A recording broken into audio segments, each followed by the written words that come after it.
Salam blender Indonesia, Assalamualaikum warahmatullahi wabarakatuh. Kali ini kita akan membahas kelanjutan dari pemupukan tanaman kelapa sawit di tanah mineral dengan usia adalah 5-8 tahun. Kemarin kita membahas umur dari 3-4 tahun.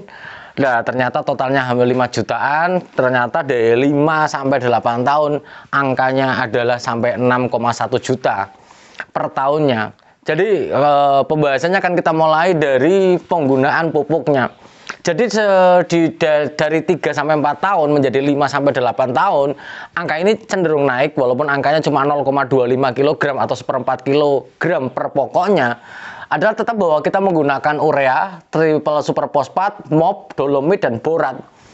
Bahwa ureanya adalah kita berikan adalah 2,75 kg, triple super fosfatnya adalah 1,75 kg. Kemudian MOP atau KCL-nya adalah 2,5 kg, dolomitnya adalah 2,5 kg, dan boratnya adalah 0,1 kg atau setara dengan 100 gram per pokoknya per tahunnya. Dimana bahwa bagaimana urutannya sebenarnya, mungkin di beberapa konten sudah kami jelaskan bagaimana urutan yang biasa dipakai biar tidak bahwa yang pertama adalah biasanya kita menggunakan dolomit, kemudian fosfatnya, kemudian ureanya, kemudian MOP-nya, kemudian baru boratnya. Seperti itu urutannya: dolomit, triple super fosfat, urea, MOP, dan borat, yang nanti bisa dikasih jeda per setiap aplikasinya adalah 1 bulan. Pendekatan yang selanjutnya adalah tetap kita menggunakan jarak tanamnya adalah 9x9x9 meter, menggunakan segitiga sama sisi, yang artinya bahwa dalam 1 hektar populasi pokoknya adalah 143 pokok per hektar kelapa sawit. Dimana ketika kita kalikan bahwa dosis dikalikan jumlah pokok, maka ketemu jumlah pokok per jenisnya. Kita punya urea adalah 2,75 kg dikalikan 143, maka per hektarnya kita butuh 393 kg urea, 250 kg triple super fosfat, 357 MOP, kemudian dolomitnya 357 dolomit, dan boratnya hanya 14,3 kg saja. Di mana bahwa penggunaan harga pembandingnya masih sama, yaitu adalah menggunakan harga Sumatera 2020 Desember. Ke harganya urea 5.200, triple super fosfatnya 6.000, dolomitnya MOP-nya 5.600, dolomit 800, dan boratnya adalah Rp19.200. Ketika kita totalkan, maka kebutuhan untuk pembelian ureanya sendiri adalah bahwa kebutuhan dikalikan harga ada Rp2.043.600 untuk ureanya. Triple super fosfat di sini ada 1.500, kemudian MOP-nya adalah 1.999.200, dolomitnya adalah 285.000, dan boratnya adalah Rp247.560. Jadi kalau di sini kita lihat bahwa pembelian yang tertinggi tetap berada di pembelian ureanya sendiri, yang angkanya tembus dari menjadi 2.043.600. Jadi kalau kita totalkan semuanya, ternyata bahwa pengeluaran pembelian pupuknya di usia 5-8 tahun adalah Rp6.102.960.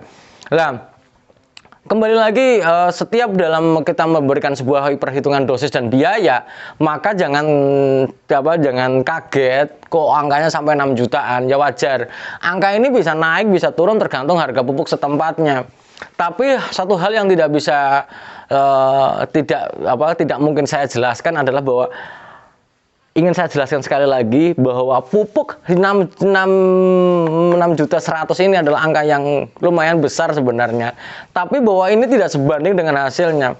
Jika pemupukan kita kontinu dari awal sampai usia 5-8 tahun pemupukannya kontinu, maka sebenarnya di angka inilah waktu kita akan balik modal dari total biaya investasi kelapa sawit kita. Jangan sampai bahwa biaya investasi kelapa sawit kita sampai molor sampai 9 tahun, sampai 10 tahun, bahkan sampai 15 tahun. Angka kita keluarkan ini adalah sebanding nanti kita dapatkan hasilnya. Maka di mana bahwa produktivitas tanaman kelapa sawit di angka ini lagi mantep-mantepnya sampai puncaknya adalah di usia 15 sampai 17 tahun.